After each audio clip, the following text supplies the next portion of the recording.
출근길 뉴스를 종합해드립니다. 깊이 있는 뉴스 YTN FM 출발 새 아침. 오늘 새벽에는 안개 낀 곳이 많았습니다. 지금은 좀 덜하다고 하는데요. 근데요, 이 안개가 꼈을 때 잘 보이지 않는다고 라이트를 켜면 빛이 안개 속 물방울에 반사돼서 오히려 앞이 더 보이지 않습니다. 그래서 안개등만은 켜고서 조심스럽게 운행하는 것이 더 안전한데요. 답답하다고 서두르면 더 위험해질 수 있다는 얘기입니다. 우리 삶이나 지금의 전국도 마찬가지라는 생각이 드는데요. 뭔가 빨리 해치려 한다면 문제가 더 꼬일 수 있다는 건데 서두르지 말고 천천히 조금씩 앞으로 나간다는 각오로 임하면 우리의 삶이나 지금의 암울한 상황도 더 나아질 겁니다. 신율의 출발 새 아침 3부 순서 먼저 광고부터 듣겠습니다.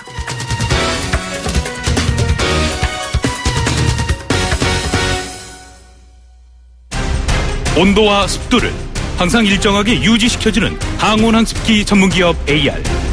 전산센터, 반도체 공장, 미술관, 박물관, 귀중품 보관실을 30년 축적된 기술로 AR이 지켜드립니다.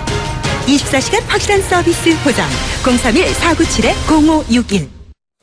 아유, 세 단계 종이 또 걸렸어? 정말 대본 하나 하려다가 미치겠네.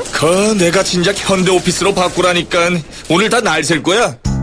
이제 스트레스 받지 마세요. 사무기기 전문기업 현대오피스가 책임지겠습니다. 사무기기의 올바른 기준 현대오피스. 포토라인이 아닙니다. 포토존 탈취장치 19년 오직 한 길. 포토존 탈취장치 명품만을 고집해온 센텍.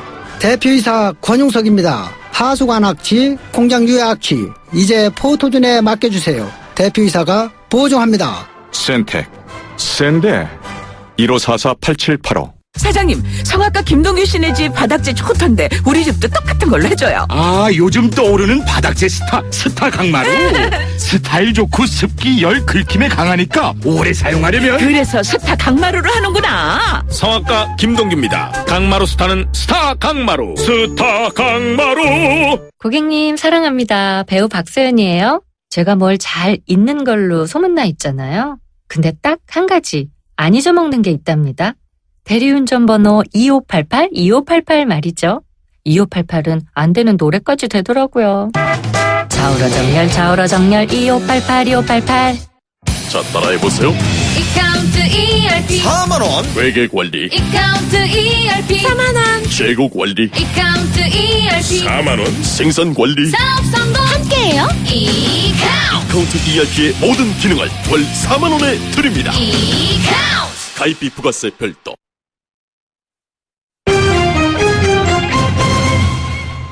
자, 주요 경제 뉴스부터 알아보겠습니다. 한국경제신문의 정인설 기자 전화 연결하겠습니다. 안녕하십니까?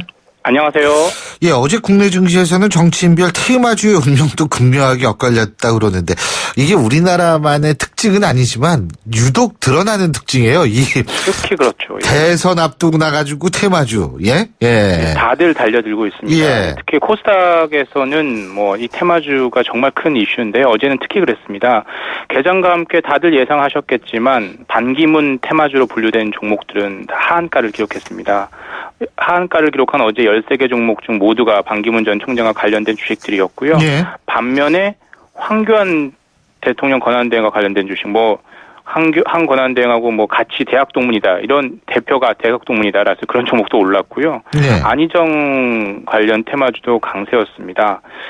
신율 테마주는 뭘까요? YTN인가요? 아무튼 이런 대선 테마주들은 중요한 건 그냥 일치월장하시네. 예. 네, 죄송합니다. 실적이 중요한 게 아니고 이런 테마주들은 이 정치인들의 운명하고 같이 하거든요. 언제 어떻게 될지 모른다는 게 가장 큰 힘인데 예. 다들 투자자들은 나는 할 수 있어라고 다들 달려드는 거예요. 실제로 이번에도 테마주 투자에서 손실을 본 사람이 99.6%였고 0.4%만 안 잃거나 조금 이렇게 얻었는데 그 0.4%에 자기가 해당할 수 있다고 막 달려드는 거죠. 개미분들 특히 유의하셔야겠죠. 예. 자, 그리고요. 이거 어렵다 하는데 연간 영업이익이 1조 원이 넘는 국내 기업들이 막 잇따라 나왔네요. 예? 뭐 분명히 이런 좋은 긍정적인 신호도 있는 겁니다. 1조 그렇죠. 클럽이라고 하잖아요. 1조 클럽. 이야. 아니 1년에 1조를 버는 게 정말 쉬운 일이 아니에요. 정말 글로벌 기업이 요게 됐다. 버는 것만 1조라는 거죠. 그렇습니다. 그죠? 매출이 이게 아니고 매출이 아니죠. 예. 영업이익이라는 거죠. 대단하네. 국내 1조 클럽이 올해 한 30개가 넘을 걸로 예상이 돼요. 작년보다 뭐 10개 가까이 늘 거라고 하는데 이런 좋은 소식은 분명히 있거든요. 어제 실적 발표한 아모레퍼시픽 화장품 뷰티 제품만 팔아서 드디어 1조를 넘어섰다는 거죠. 중국에 뭐 사드 이런 게 있었어도 아무튼 1조를 넘었다는 거고 효성도 타이어 코드 뭐 각종 섬유 팔아서 1조를 넘겼다라는 거예요. 최근에 뭐 철강도 뭐 별로 안 좋고 해운 힘들고 조선 힘들다고 하지만 이런저런 속에서 역시 두각을 나타내는 국내 기업들이 있거든요. 그리고 지금 수출은 뭐 어제도 전해드렸다시피 괜찮잖아요. 이런 부분 긍정적인 신호도 분명히 있으니까 이것도 유념할 필요가 있을 것 같습니다. 근데 영업이익이 이렇게 1조씩 넘으면 월급 더 주나요? 직원들한테? 그거는 이제 그 해당 기업의 그 직원들에게 물어봐야 되는데 더 줘야 될 것 같은데. 꼭 그렇지는 않겠죠. 예. 그리고 설 연휴 기간에 지방에서 서울로 올라와서 쇼핑이나 여행하는 사람들이 급증했다 그러는데 이게 이제 KTX 덕분 아니에요? 맞습니다. 그 KTX 지을 때 이른바 스프레이 효과, 즉 서울에서 지방으로 뿌리는 효과가 더 많을 거다라고 했는데 반대로 지방에서 서울로 빨아들이는 빨대 효과가 더 많죠. 크다는 이게 저 지금 나타나는 거죠. 올해 설 연휴에 지난달 24일에서 30일 동안 국내에서 가장 큰 카드사죠. 신한카드 결제 그 패턴을 봤더니 서울이나 수도권에서 신용카드를 사용한 지방 거주 고객 수가 작년 설 연휴에 비해서 무려 6배 이상으로 늘었다라고 해요. 특히 20, 30대 젊은 층이 많이 늘었습니다. 20대 여성 같은 경우는 9배나 늘었고요. 30대 남성 여성 증가율도 뭐 9배, 6배 이상 늘었습니다. 그러니까 1인 그 카드 사용액으로 봐도 전체적으로 한 30% 작년 설보다 서울에서 쓰는 거, 수도권에서 쓰는 것만 늘었고요. 그러니까 설 연휴에 고향 가서 차례도 지내지만 이게 뭐 어떻게 보면 지방에서 살 때 연휴니까 빨간 날이니까 서울 수도권 와가지고 특히나 설 연휴 때 할인해주는 이런 데 아울렛 이런 데 많고 이런 데 가서 많이 쓴다는 거죠. 그래서 그동안 고향에서 가족과 친지들과 함께 보내는 설의 전통적인 개념이 약간은 변하고 있다 이렇게 볼 수 있을 것 같습니다. 아니 제 친구 중에 부산에서 교수하는 친구 있거든요. 네. 근데 이제 주말에 올라와서 소주 먹고 다시 부산 내려갑니다.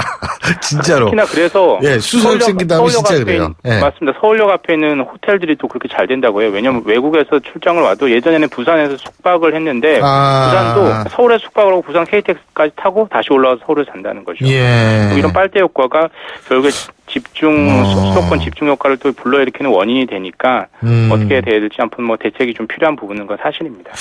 자, 그리고 말이에요. 요새 이 트럼프 미국 대통령이 참 모든 사람을 떨게 하고 있어요. 예? 맞습니다. 협박. 예. 국내에 있는 비자 대행 업체들도 아주 공포 마케팅을 한다는데 이건 무슨 얘기예요?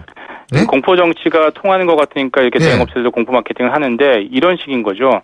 우리 대형업체, 비자 대행업체 통하지 않으면 개인적으로 미국 비자 신청했다가 한번 거절되면 영영 미국에 들어갈 기회가 없어집니다. 그래서 저희와 함께 준비하세요. 이런 식으로 홍보를 하고요. 이런 식으로 겁주기, 공포 마케팅이 통하니까 하는 거겠죠. 그래서 뭐 앞으로 비자 프로그램이 아예 없어질 거다. 지금 당장 신청하세요. 이른바 절판 마케팅이죠. 평생 못 받을 수 있습니다. 이렇게 주장하는 것도 있어요. 그런데 외교부는 이거 아니다. 헛소문이다. 이렇게 현혹되지 말라. 이렇게 설득을 하고 있는데 중요한 거는 그 트럼프 대통령이 어디로 튈지 모르잖아요. 그러니까 이런 불안 준비를 통해서 유학 준비생들이 정말 어떻게 되는 거요라고 외교부에도 묻고 비자 대행 업체도 묻고 유학원에도 묻고 이런 문의가 급증하고 있다라고 합니다. 이런 걸 악용해서 공포 마케팅을 하는 거죠. 근데 우리나라 사람들 저 미국 갈 때 3개월까지는 그냥 비자 없이 무비자입니다. 90일까지 머물 수 있고 그 이상 체류하려면 뭐 관광 비자, 뭐 취업 비자, 유학 비자 이런 걸 미 대사관에서 발급을 받아야 되는 거죠. 그리고 요즘 부동산 시장이 잠잠한데 서울 한강변 재건축 시장은 들썩거리고 있다고 그러네요. 예? 그렇습니다.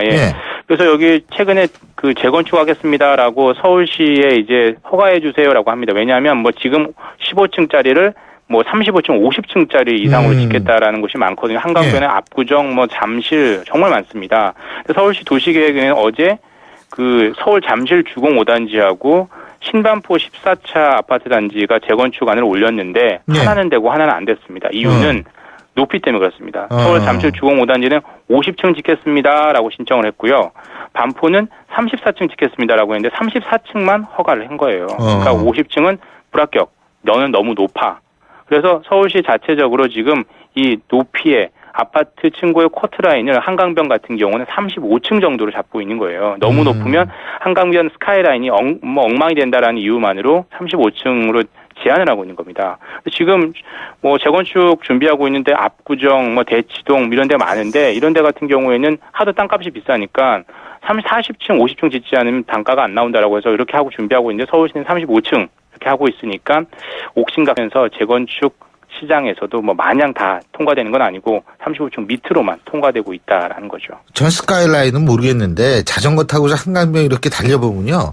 네. 우리나라처럼 강변 따라서 아파트만 있는 나라도 드물어요. 예. 참 강 보는 걸 좋아하는 것 같아요. 예. 산도 좋은데요. 그죠? 예. 오늘 말씀 여기까지 듣겠습니다. 고맙습니다. 감사합니다. 예, 지금까지 한국경제신문의 정인설 기자였습니다.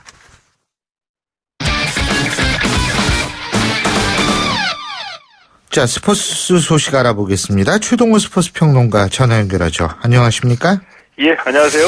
예, 이번 달 19일에 일본 삿포로에서 동계 아시안 게임이 열리죠. 그죠? 예. 오늘 우리 선수단 결단식이 있다고 하는데. 예. 오는 19일부터 26일까지 일본 삿포로에서 이 제8회 이 동계 아시안 게임이 열리거든요. 그러니까 우리 선수단은 이 금메달 15개로 이 금메달 기준으로 한 메달 순위 2위를 목표로 하고 있습니다. 오늘 이 태릉 성수촌에서 결단식이 열리고요. 빙상과 스키, 아이스하키, 또 바이애슬론을 포함한 5개 종목에서 우리 선수들 모두 142명이 참가하게 됩니다. 그렇군요.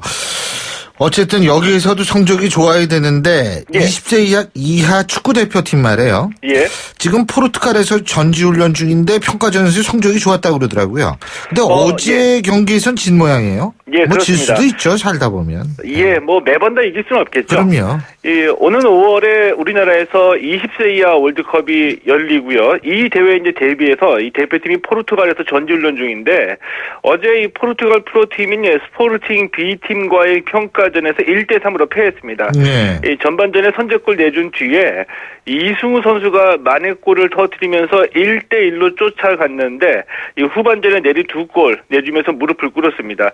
이 스포르팅 B팀이 스포르팅 2군 팀이거든요. 예. 아무래도 20세 이하 대표팀으로서는 이 형님 팀하고 경기를 벌이다 보니까 이 조직력하고 체력에서 밀렸다라고 봐야 되고 내일 한 차례 더 평가전이 있는데 지금까지 4차례의 평가전에서 20세 이하 대표팀이 2승 1무 1패를 기록했고요. 다음 주 화요일은 7일 귀국할 예정입니다. 예. 축구 소식 하나 더 알아보죠. 손흥민 선수 말이에요. 예.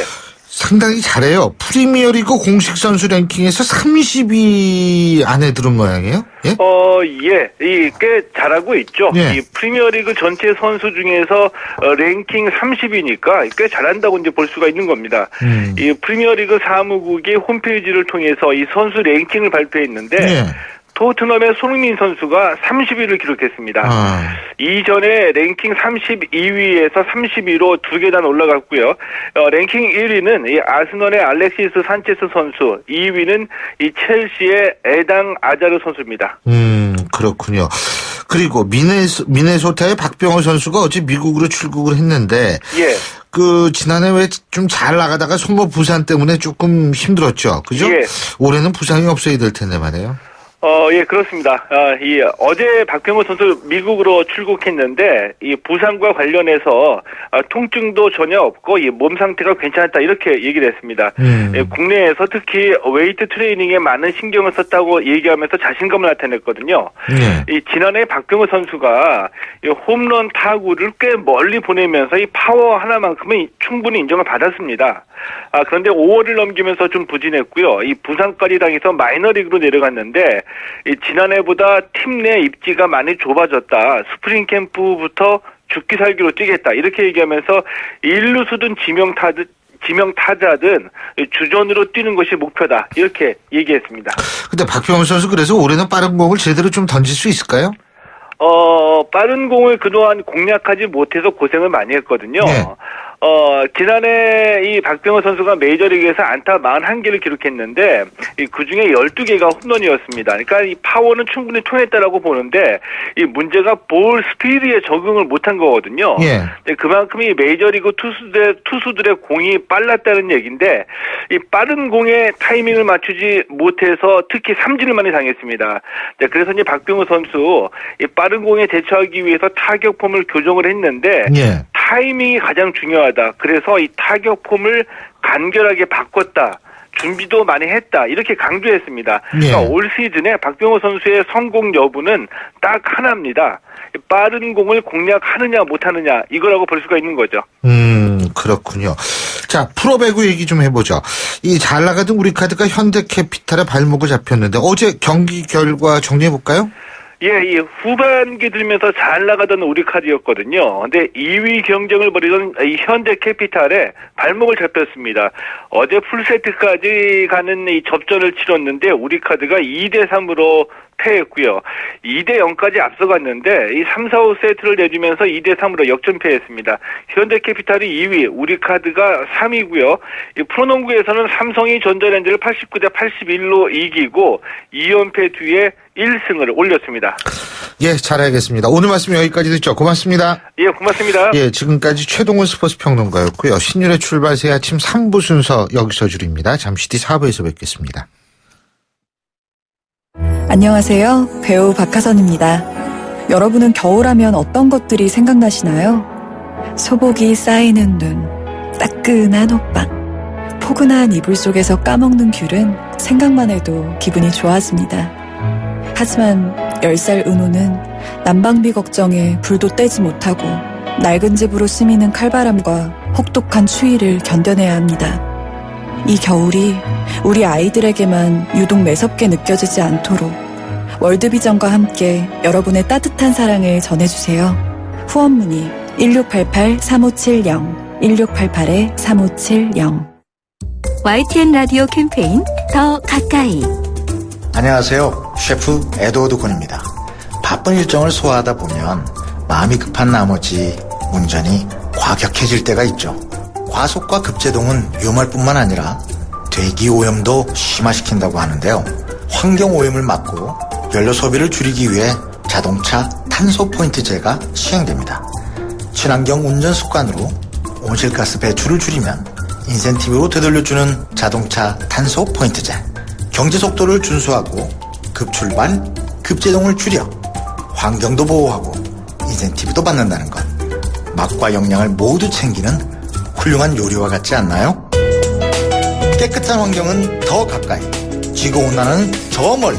친환경 운전 습관을 실천합시다.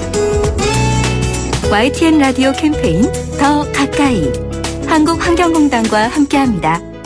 골프 장갑도 지맥스 생산 장갑도 지맥스 헬스 장갑도 지맥스 가죽 장갑도 지맥스 장갑하면 지맥스 대한민국 우리 장갑 지맥스 30년 한길 범양 글러브가 만듭니다. 글러브 맥스 지맥스.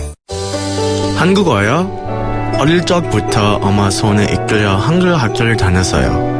그때는 싫었지만 이제는 감사해요. 그리고 한국어 하는 내가 자랑스러워요. 알고 계십니까? 전 세계 118개국 1900여 개의 한글 학교에서 10만 명의 재외동포 아이들이 우리의 역사와 문화 그리고 한글을 배우고 있습니다. 그들이 어디에 있든 한민족이라는 뿌리를 잊지 않도록 재외동포 재단은 전 세계 한글 학교를 지원하고 있습니다. 720만 재외동포의 든든한 버팀목 재외동포 재단. 남친 폰도 여친 폰도 폰은 달라도 충전은 팝폰. 집에서도 차에서도 장소는 달라도 충전은 팝폰. 언제 어디서나 스마트폰 충전기 브랜드 팝폰. 폰이 아니라 폰 팝폰. 날카로운 분석, 내일을 보는 시선, 신율의 출발 새 아침. 신율의 출발 새 아침 4부 순서 시작할 텐데요. 자, 먼저 금요일이죠. 이번 한 주 잘 마무리하시라는 의미에서 출발 한마디 먼저 보내드립니다. 출발 새 아침에서 드리는 선물 같은 한마디.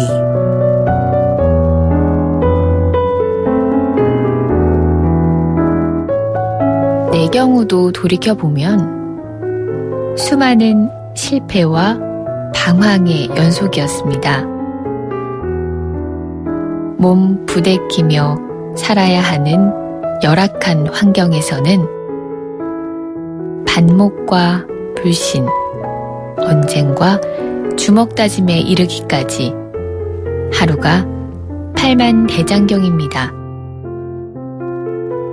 계속 물을 주고 키워내야 합니다. 오늘은 고 신영복 교수의 담론 중에서 보내드렸습니다.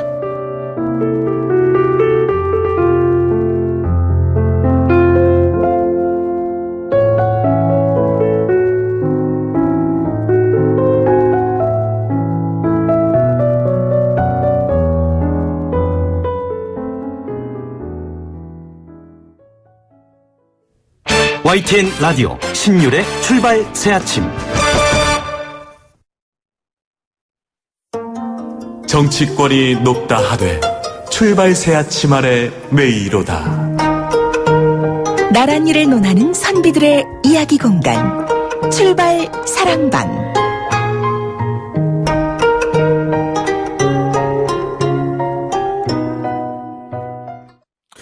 예, 대선을 맞아서 매주 금요일에 신율의 출발 새 아침에서 여러분께 보내드리는 그런 순서죠. 출발 사랑방인데요. 자, 매주 금요일에 함께하는 두 분인데 오늘은 한 분만 일단은 소개해드리겠습니다. 자, 먼저 미래전략개발연구소 김무석 부소장 나와 계십니다. 어서 오십시오. 안녕하십니까? 예. 설 연휴 잘 보내셨죠? 예. 예, 한 분은 아직 안 오셨어요. 지금 올라오고 계시대요. 아, 예. 예. 어디 뭐 하셨어요? 강원도에 좀 갔다 왔습니다. 왜요? 그냥 휴식차? 예. 고향이 전 또 강원도라고 그러시네요. 고향은 충청도인데, 충청도에 부모님이 안 계셔가지고. 그러시구나. 예. 충청도 사투리 안 쓰시는데, 근데. 충청도 사람들은 잘 안 써요. 그렇군요. 자, 사자성어 골라오셨죠? 네. 예. 낙상주의입니다. 이거 임명진 목사, 임명진 비대위원장께서 말씀하신 거예요. 예. 일단 반기문 총장이 임명진 비대위원장의 낙상주의를 듣고 스스로 말해서 내려오는 그런 일이 벌어지지 않았습니까? 예. 역시 임명진 목사는 약간 새누리당 마이너스 손이 아닌가 이런 생각이 들고 마이너스 손이 아니라 마이너스 손입니다. 근데 진짜 주식하다가 어떤 사람이 이거 사라 그래서 그거 사면은 꼭 안 되는 경우가 많죠. 예, 마이너스의 손. 예. 네. 새누리당이 나서면 될 일도 안 되는 분위기가 있는 것 같아요. 요새 같으면은. 예.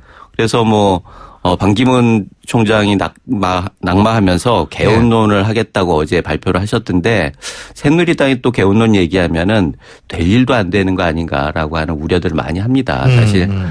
그래서 새누리당은 일단은 조금 자중하면서 있다가 나중에 후보가 생기면은 그때 움직이는 게 맞는 거 아닌가 그런 생각이 들고요. 그런 면에서는 지금 낙상주의 얘기하지만 새누리당 자체도 낙상주의를 좀 고민해야 하는 거 아닌가 그런 생각이 듭니다. 다 주의해야 돼요. 예, 다 주의해야 돼요. 다 주의해야 되는데 우리 청취자 여러분들도 이 현 정치권에 하고 싶은 말이 있으시면 의견 보내주십시오. 긴 문자 100원, 짧은 문자 50원, 샵 0945, 샵 0945로 문자 보내주시면 저희가 소개해드리도록 하겠습니다. 지금 이 과정에서 경기대학교 김홍국 겸임교수 나오셨습니다. 아이고 수고하셨어요. 네, 안녕하십니까. 빨리 오신다고 입술까지 무르트셨네. 그러니까 설명절 잘 보내셨죠? 네. 그럼요. 왜 딴소리하고 그러세요 자꾸. 늦게 오셔가지고 미안해가지고 어쩔 줄을 몰라 하시네. 그러니까요. 죄송합니다. 아니에요. 자, 사자성어 골라오셨죠? 네. 제가 고른 것은 호시우행입니다. 그게 또 뭡니까? 잘 아실 텐데요. 왜냐하면 이 올림픽이나 월드컵 선수단 출전이나 또는 정치인들이 새해 신년에 호랑이의 눈으로 그리고 소의 걸음으로 뚜벅뚜벅.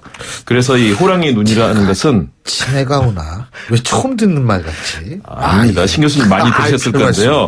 호랑이의 눈, 다시 말해서 날카롭고 예리한 판단력이 있어야 되고요. 소의 걸음, 뚜벅뚜벅 실천하겠다. 실천력을 얘기한 거거든요. 예. 그렇기 때문에 정치인이라든가 어떤 큰 일을 하겠다는 사람들은 정말 국민을 위해서 호랑이의 눈처럼 날카롭게 뜨고 또 뚜벅뚜벅 어려운 일이 있더라도 그 상황을 잘 이겨내면서 실천하는 것. 이것이 바로 정치인이라든가 또는 국민을 위해서 봉사하는 사람이 할 일이다. 이것은 중국의 마조록이라고요. 중국의 마조 대사가 있었습니다. 이 마조 대사라는 분이 얼굴이 그렇게 생겼답니다. 눈은 정말 부리부리 호랑이 눈처럼 생겼고 걸음은 걸을 때는 소처럼 걷는데 그분이 아주 뭐 부처님의 버금갈 정도로 이 마조 대사. 마조 대사께서요. 그래서 이 말이 이 정치인들이 신년이 되면 이런 마음가짐으로 국민을 위해 봉사하겠다라고 했는데 우리 반기문 전 총장님 저 세계의 존경을 받았지만 20일 만에 접었거든요. 정말로 꾸준한 자신의 그 실천에 대한 의지가 있었다면 이렇게 쉽게 잡지는 못했을 거다. 그리고 우리 정치인들도 마찬가지입니다. 평소에 국민들을 위해서 봉사하겠다. 약속은 했지만 실제로는 이전 투구의 싸움처럼 비치거나 아니면은 사실은 이 대통령 국기문란 사태 얼마나 많은 죄를 졌습니까? 거기에 대해서 반성하는 사람, 세상에 정계 은퇴하거나 의원직 던지는 사람 한 명이 없습니다. 이렇게 무책임한 태도. 이제는 정말로 호시우의 호랑이의 눈 그리고 소의 걸음으로 뚜벅뚜벅 가는 정치인 필요하다고 봅니다. 두 분 다 이제 반기문 전 총장 말씀을 해주셨는데 사실 반 전 총장의 이 불출마 선언은 전 굉장히 많은 시사점을 던져주고 있다고 생각을 하거든요. 그러니까 아무리 인지도가 높고 세계적인 인지도가 있어도 우리나라 이놈의 정치판에 들어가려면 이게 못 들어가는 거예요. 이게 진입장벽이 정도가 아니고 이거 못 들어가는 거다. 저 이거 문제라고 봐요, 사실은. 반기문 전 총장이 어떠한 얘기를 했건 어떤 실수를 했건 이런 거 다 집어치고서라도 아니 누구든 진입을 해야 되는데 이 정도의 인지도 있는 사람도 못 들어가고 그게 반기문 전 총장이 처음입니까? 고건 전 총리 있었죠. 예, 이수선 전 총리 있었죠. 이게 못 들어가요. 이거 뭐라고 보세요? 일단 우리나라 정치의 벽이 참 높다. 네, 그런 생각이 들고요. 자기들끼리의 세상이라는 거 증명인 거예요. 지금 정치가 국민들로부터 좀 멀어지는 그런 게 사실 그들만의 리그이기 때문에 그렇지 않습니까? 그런 면에서 굉장히 시사하는 바가 있고 우선은 반기문 총장 개인에 대해서 문제 지적을 안 할 수가 없습니다. 사실 비전이나 이상 이런 것들을 국민들한테 좀 설득을 하는 준비를 했어야 하는데 오자마자 그냥 국민들에게 들어가 버렸거든요. 그래서 리더십을 보이고 이럴 기회가 없었고 사실은 그런 걸 준비할 팀워크가 없었다는 게 결정적인 문제죠. 그런 면에서는 확실히 반문 빅텐트를 기대했던 많은 사람들에게 빈 텐트만 보여주고 물러난 거 아니냐 이런 생각이 들고 사실 이런 결단이라고 하는 게 결국은 주변에서 건의하기보다는 본인이 결단을 할 수밖에 없는 거 아니겠습니까? 결국 고독한 결단의 문제인데 포기를 의논하는 건 아니죠. 이런 면에 있어서 반기문 총장이 주변에 의논을 안 하고 못하고 그만두셨던 것들은 상당히 의미가 있다 이런 생각이 들고요. 결국은 그 캠프에 있는 사람들이 서로 이렇게 팀워크를 맞추기에 너무 작은 시간이었고 갑자기 문을 닫음으로써 굉장히 붕 떠 있다 이런 생각이 들고 그것이 보수 정치에 어떤 영향을 끼칠까 이런 것들도 앞으로는 좀 지켜봐야겠다 이런 생각이 드네요. 저는 정치인이 된다는 것은 숱한 비난과 고통 속에서 국민들을 위해서 자신을 던지는 과정이다. 지금 정치가 쉬워졌습니다. 과거 삼김 시대에 보십시오. 김대중 대통령 4번의 죽음의 고비 숱하게 감옥을 가고요. 김영삼 전 대통령 무수한 단식 투쟁. 너무 비장하게 말씀하시니까 왜냐하면요. 그때는 독재 정권 시절이니까. 시대가 달라졌긴 했지만 그런 정말 어려움과 역경을 이겨내고 국민을 위해서 봉사한다는 정치인의 기본적인 자세가 있어야 된다. 저는 그 측면에서 일단은 반기문 전 총장의 나약한 준비 태도, 더군다나 마지막 결정 과정들, 준비하는 과정들 보면 캠프 자체도 부실했지만 저는 상의를 하지 않은, 다시 말해 공적 절차를 밟지 않고 후보 혼자서 생각하고 돈도 내가 낸다, 또 내가 모든 걸 책임진다 하면서 스스로 결단해버린 거. 그것도 불과 20일 만에 이루어진 거. 을 보았을 때는 지금 정치를 하겠다는 사람들이 사적 이익이라든가 또는 자기 자신이 충분히 준비되어 있지 않고 리더십도 검증이 되지 않고 그런 상태에서 정치적 결심을 했다. 그런 측면에서 저는 하나 제기를 하고 싶고요. 예. 또 하나는 물론 공적 과정에 진출하는 과정에 분명히 문제는 있습니다. 우리 정치의 카르텔이라든가 그런 측면을 이겨낼 정도로 저는 어쨌든 그런 과정을 거쳐야만 대통령이라는 자리에 도전할 수 있지 않나 생각을 해봅니다. 근데요, 저는 사실 우리가 정치판 바꿔야 된다 하는 게 예를 들면 돈 자기 낸다고 마셨는데 돈은 자기가 내야지 정상이죠, 사실은. 예?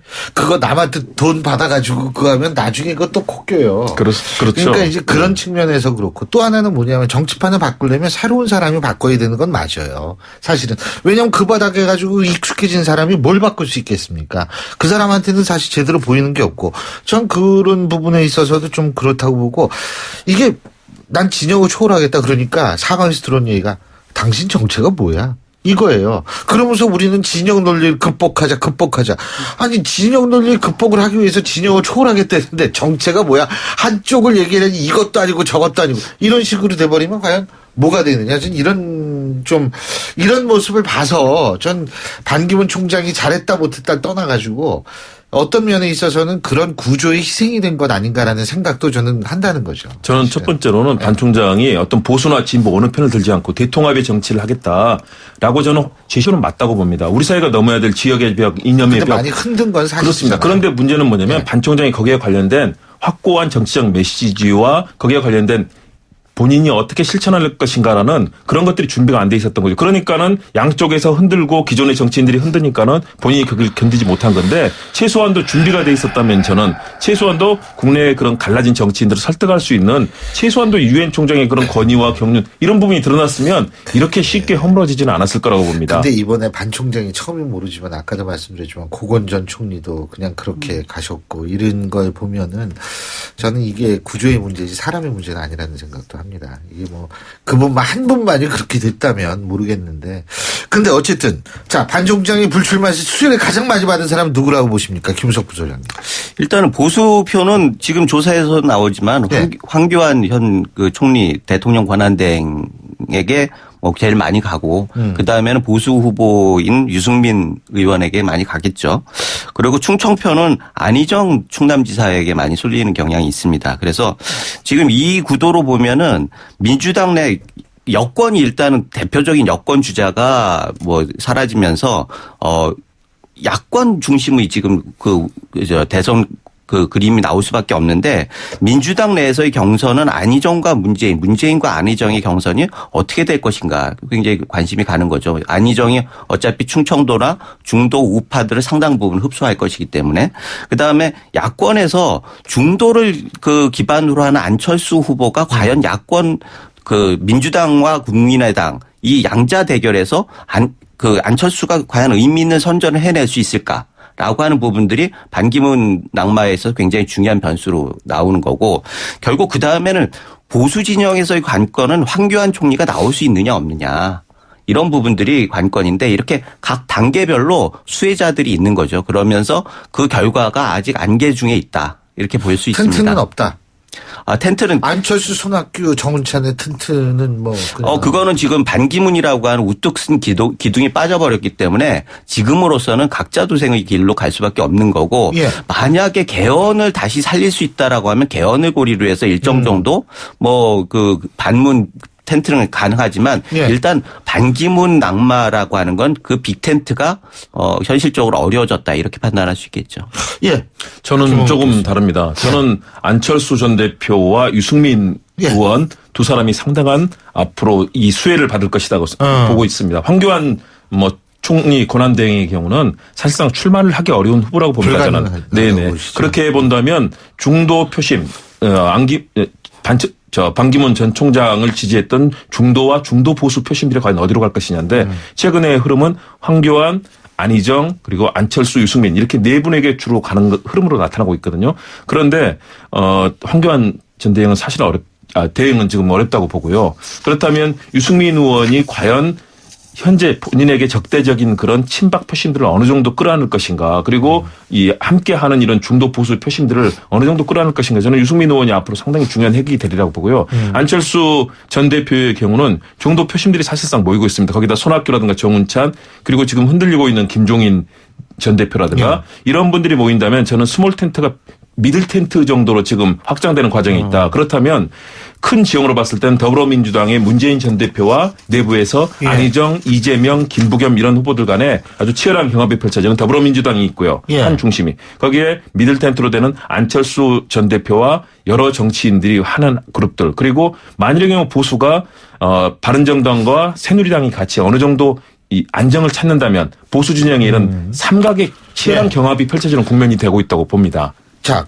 지금, 김 교수님이 황교안 총리 나오기 힘들다. 동의하세요? 김우석 부소장님? 현실적으로는 그런 측면이 있죠. 그런데, 보수 진영에서 마땅한 후보가 없기 때문에 상당히 그 압박이 있을 겁니다. 나오시라고. 그래서 결국은 그 황교안 총리가 나오는 시점은 그걸 판단할 수 있는 시점은 헌재 탄핵 심판이 결론이 났을 때 결정을 할 수밖에 없는 거예요. 그러면은 지금 어느 정도 시간이 있는 거고 그 사이에 본인이 어떤 행보를 보이느냐가 굉장히 중요하고 무엇보다도 본인이 결단하는 것보다는 보수 진영에서 얼마나 추대를 하느냐 그것이 관건이고 그것이 가능하다고 하면 그리고 그것이 본인이 어느 정도 극복을 할 수 있다라고 하면 나올 수 있는 거고 그렇지 않으면은 현실적으로 좀 힘들지 않나 이런 생각이 있는 거죠. 저는 정치 공학이라는 측면에서는 보수 진영에서 나올 수 있는 후보가 없다면 이제 황교안 대행에게 표가 몰릴 수 있는 가능성 이런 부분을 이제 보수 진영에서 계속 얘기를 하고 있지 않습니까? 보수 진영의 반대의 목소리는 황교안 총리는 필패 카드다라고 얘기를 합니다.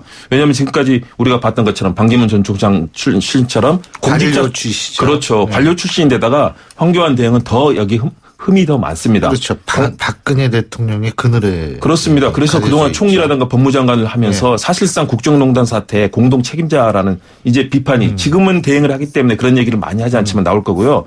더군다나 그동안 경력을 본다면 공안검사로 평생을 살아왔습니다. 그리고 법무장관과 총리를 했습니다. 그렇다면 과거 고건 총리만 해도 얼마나 다양한 공직의 경험, 행정의 달인이라고 불릴 정도로 사실은 장관, 지사, 다양한 행정 경험과 경륜을 가졌지만 실패를 했습니다. 황교안 대행의 경우는 사실상 이 떠오르는 순간 그와 관련된 무수한 검증, 반 총장도 견디지 못한 검증을 황 대행이 견딘다? 저는 어렵다고 봅니다. 근데 황교안 권한대행이 많이 나가면 유일로 경제부총리는 대통령 권한대행 겸 국무총리 권한대행 겸 경제부총리 겸 기획재정부 장관 이렇게 돼가지고 북한에나 나올 법한 장관한 타이틀을 걸머지게 되기 때문에 이런 일은 사실 피해야 되는 거죠. 네. 근데 지금 조기 대선 가능성이 나오면서 여러 가지 얘기가 나오는데 저희가 앞서 2부에서도 우상호 원내대표 더불어민주당 우상호 원내대표 인터뷰를 했거든요. 연립정부 구성하자. 안희정 지사는 대연정하자. 유승민 의원은 보수 후보 단일화하자. 어떻게 보십니까? 일단은 지난주에도 말씀드렸지만 합종책과 연행책이라고 하는 것들이 굉장히 중요한 의미가 있어요. 지금 같은 경우에는 합종책은 일단은 반기문이라고 하는 그 중심고리가 없어졌기 때문에 좀 지금으로서는 좀 어려운 측면이 있습니다. 그리고 거기에 비해서 연행책이라고 하는 거는 우상호 대표가 얘기했듯이 더불어민주당과 국민의당이 어떻게든 연행을 해가지고 공동정권을 만들자라고 하는 그런 취지의 얘기 아니겠습니까? 그거는 일단은 그 문재인 대세론을 계속 굳히면서 연정을 하겠다. 그리고 확실하게 정권 교체를 이루겠다라고 하는 의지 표현일 뿐만 아니라 반문 빅텐트에 대항을 할 수 있는 계책이라고 봐야죠. 그런 면에서 굉장히 의미 있다 이렇게 보여지고요. 그런 면에서는 여권에서는 여기에 대해서 대항마가 없다라는 게 문제예요. 사실 아까 황교안 총리의 현실적인 한계가 있지만 그렇다고 하면 새누리당은 후보가 없는 거 아니겠습니까? 또 국민의당 같은 경우는 유승민 후보가 있는 거고 또 TK 출신의 유승민 후보가 상당히 보수를 대표하는 측면이 있는데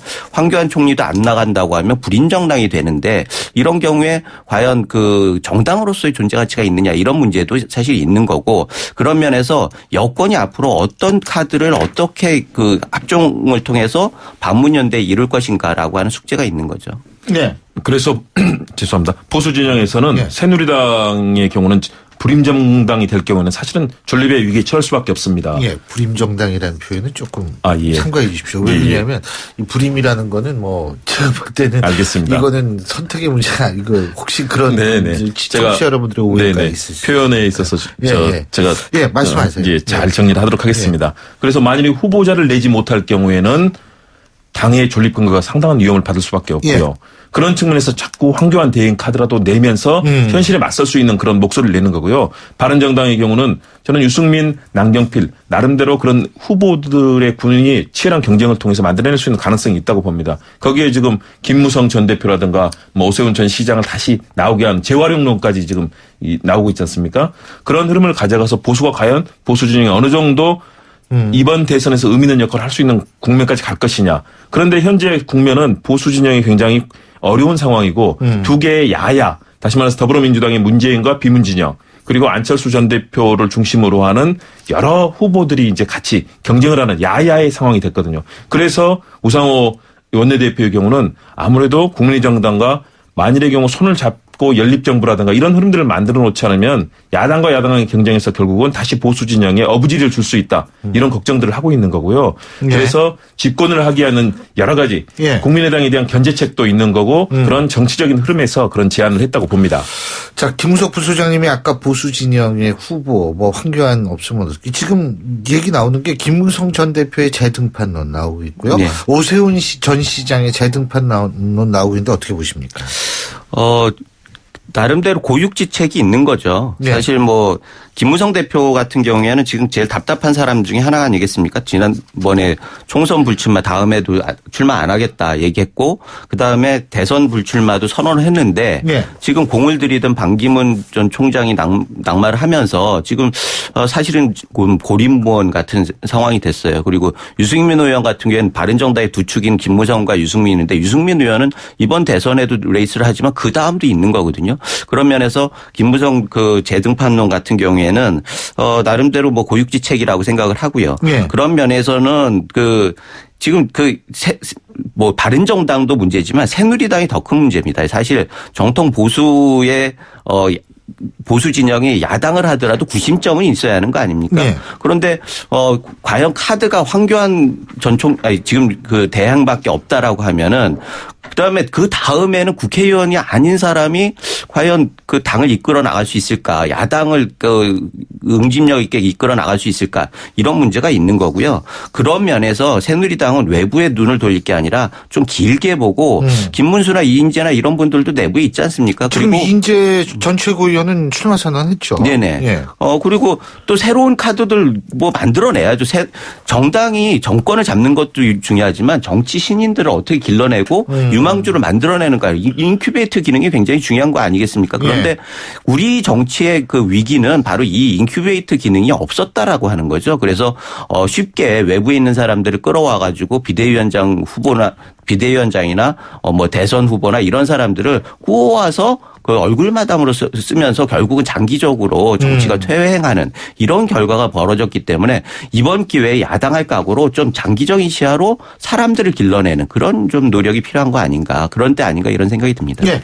저는 새누리당이 지금 최대 위기에 있다고 봅니다. 임명진 비대위원장이 가서 인적 청산을 하고 새누리당의 개혁을 이끌어내는 역할을 자임을 했는데 사실상 이 큰 방망이를 들었는데 결국은 이 유야무야되는 그런 상황이 됐습니다. 예. 왜냐하면 진박 간별사를 비롯해서 책임 있는 사람들이 단 한 명도 사퇴도 하지도 않고 뭐 그런 책임 있는 모습을 보여주지 못했고요. 그렇게 해서 유야무야 덮는 상황이 됐기 때문에 새누리당의 위기가 저는 더 커졌다고 봅니다. 이제는 국민들의 신뢰가 없는 거죠. 이 큰 국정마비 사태, 국정농단 사태에 대해서 아무도 책임지지 않는 그런 정당의 모습을 보여줬기 때문에 그래서 저는 방금 소장님 말씀처럼 이제는 새누리당이 야당을 각오를 하고 좋은 인재를 길러내고 내부에서 나름대로 좋은 그런 현재 뭐 초선이라든가 재선 그 의원들 많이 있습니다. 좋은 신선한 경쟁, 정책 경쟁을 통해서 어떤 정치의 미래를 이끄는 역할을 해야 된다. 그렇지 않으면은 새누리당은 이대로 역사 속에 사라질 수도 있다는 위기감을 느껴야 된다고 봅니다. 알겠습니다. 참 안개 전국이라는 게 맞기는 맞아요. 자, 시간이 다 돼가는데 끝으로 청취자 여러분의